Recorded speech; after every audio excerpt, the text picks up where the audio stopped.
everyone, and welcome back to the channel. This video is going to be a little different. I am placing vinyl on a tray.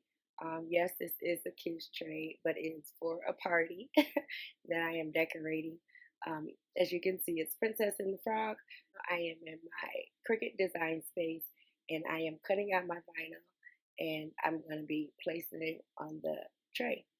So in this video, you will see how I do that.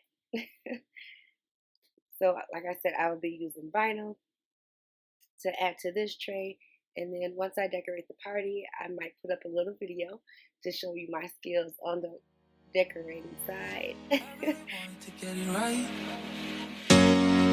trying to find some balance in my life, but I never really put up a fight.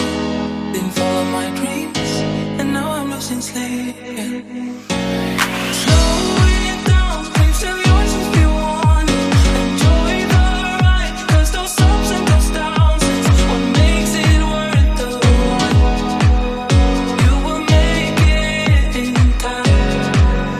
What if I lost touch?